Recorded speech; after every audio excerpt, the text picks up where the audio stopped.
watch the results. Who won or lost? Which player sucked and which player went off? It's Derek in the hangar. Another fantasy flyer banger. Each a microphone secondary. It's time for the takeaways. It's Derek in the hangar. Another fantasy flyer banger. It's a microphone secondary. It's time for the takeaways. It's time for the takeaways.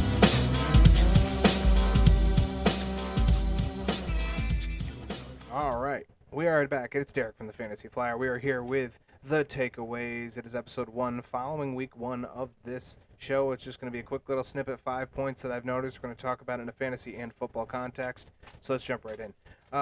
Point number 1, strange odds. This was a strange week, both fantasy and on the field. It was a weird week number 1, to say the least. 46 of the top 100 players in PPR formats were not projected top 100 players going into the season. That included 5 kickers and 3 defenses. Saquon Barkley has single-handedly outscored 80% of the teams in the league right now. And there were so many fantasy duds that came from underwhelming offensive performances, including the names of Chris Olave, Jonathan Taylor, Amon-Ra St. Brown, Tank Dell, Joe Burrow, Jamar Chase, Marvin Harrison Jr., Caleb Williams, Michael Pittman, Travis Kelce, DK Metcalf, Jake Ferguson, Christian Kirk, Jackson Smith, and Jigba, Drake London, Javonte Williams, Dalton Kincaid, Trey McBride. It was such a long list, and I read so fast that I stuttered 3 times. There's many more, but you just can't list them all. Pittsburgh kicker Chris Boswell was like 12th in PPR format. I think 11th was like Jake Moody last. It was wild. Anyway, let's just get some progression this week.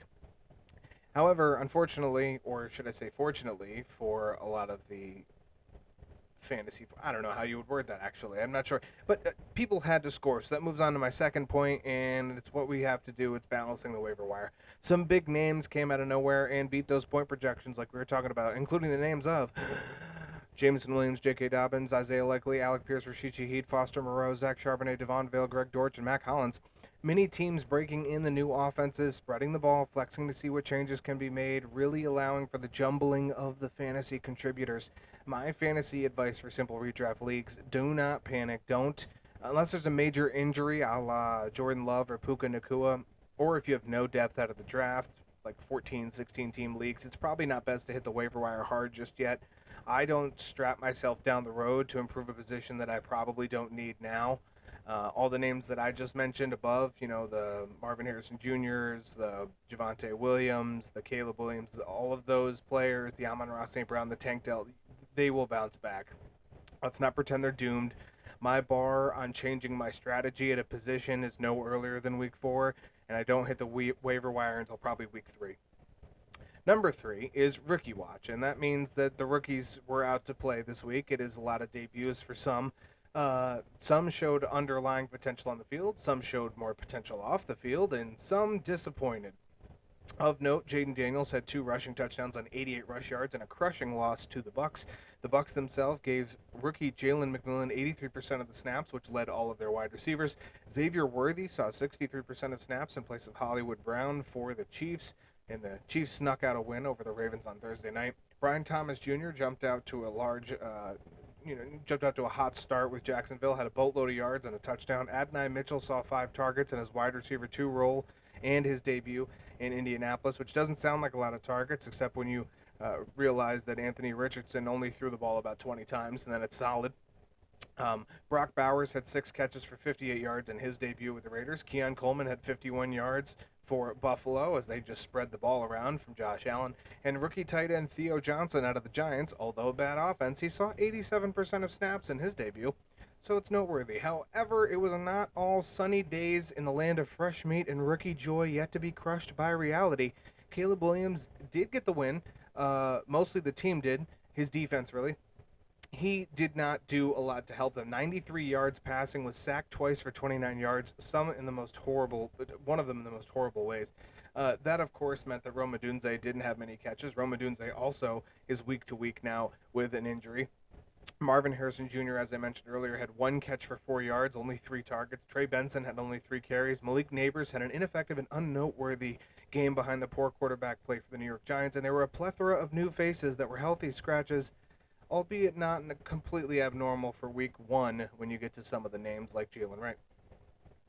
To number 4, and you got to bring it up. It's the injury bug. Christian McCaffrey, Jordan Love, Devon Achane, Raheem Mostert, Jake Ferguson, David Njoku, Russell Wilson, Kenneth Walker, and Puka Nacua, Jordan Addison, and Josh Allen were hurt in some way, shape, or form and missed some time from an injury. The bigger names obviously crush these fantasy teams, but it is vital to have the handcuffs. Injuries are the only reason I'm hitting the waiver wire, or if you don't have the handcuffs, you have no depth. You see where this is going? Especially in these fab leagues, if I have a replacement that I can provide production like a Jordan Mason for a CMC that I'm riding and I'm waiting until I get lower on the totem pole for injuries when I get strapped, maybe 2 at one time. You don't want to be 9th on the waiver wire when there's 2 options and then you have no running backs for one of the weeks. It's just not going to work out really well. And finally, number 5, how the mighty have fallen? ? Top options were underperforming. I kind of brought this up in point 1, but I do want to lead into the looking ahead at the end of this episode. I did mention one. I have to state the obvious, really. It's week 1. Do not sell low. I see a lot of trade speculation. Am I trading Joe Burrow? Am I trading, Amon-Ra St. Brown or Tank Dell? And stop. Please stop. It's not good for you. It's like buying stock and selling it 2 days later at a loss. Hold on. Just hold on. Just wait for the comeback. It's gonna happen. You drafted these players at a draft ADP, and the ADP is, in general, means that the consensus is that pick. Like, it's average draft position above everybody. Like, just wait until they come back. Everybody progresses to the mean, or in some cases to their mean, depending on where you drafted them. And that leads us into the looking ahead, the very end of this episode. Looking ahead. As of recording, Justin Fields is in line to start again for Pittsburgh. It comes down to whether Mike Tomlin feels comfortable putting Russell Wilson in there, and assuming Russell Wilson feels healthy enough. I believe it was a calf or ankle injury from last week. Could be a go this weekend, maybe not. Christian McCaffrey is questionable for week 2. Apparently, about a couple hours before recording, it came out that he was diagnosed with tendonitis, something like that, of his Achilles, and it can take multiple months for that to actually heal, and it might be something, I don't know. It depends on when he was diagnosed. You may see him go on IR. He may play in week 2. Who knows? Kenneth Walker seems okay. His practice schedule will really reveal how he is. He says he was fine. He had a chest injury at the end of the matchup with the Broncos. Just pay attention to the practice to see. I imagine that he will be limited once, and then he will probably be fine the rest of the week. Both lead backs in Miami, being Devon Achane and Raheem Mostert, left with injuries. Both of them missed walkthrough today. They have a short week. They play Thursday against the Bills. They both did not go for walkthrough/practice. It would kind of indicate that it's a Jeff Wilson, Jalen Wright debut. Like, those two would split 50-50, and whoever has the hot hand would take over. Jalen Wright, I am very high on, and I think it could just come down to whoever has the hot hand there. Hopefully, it kind of comes out in the favor of, I think Jalen Wright's the better running back, but we'll see how that goes. Running back situation, we still have running back battles in Cincinnati, Los Angeles with the Chargers, the Las Vegas Raiders, and Tennessee. Tony Pollard outsnapped Tyjae Spears, despite all of the coaches telling us it was going to be a 50-50 snap share. Cincinnati, it comes down to Zach Moss and Chase Brown. They both performed pretty well in week 1. J.K. Dobbins and Gus Edwards, both former Ravens. Looks like J.K. Dobbins is more explosive right now through 1 week. We'll see if Gus Edwards can rebound or if it stays, or maybe Dobbins is taking over the lead role in that backfield. And then for the Raiders, Alexander Madison saw 6 catches out of the backfield, and Zamir White was handling most of the 1 and 2 down work, so it'll be interesting to see how that goes. Just some more notes that you can keep an eye on as we go into Thursday and in towards week 2. That is going to do it for the very first episode of The Takeaways. My name is Derek. I appreciate you guys watching from the Fantasy Flyer. We'll talk to you next week. It's time for the takeaways. It's Derek in the hangar.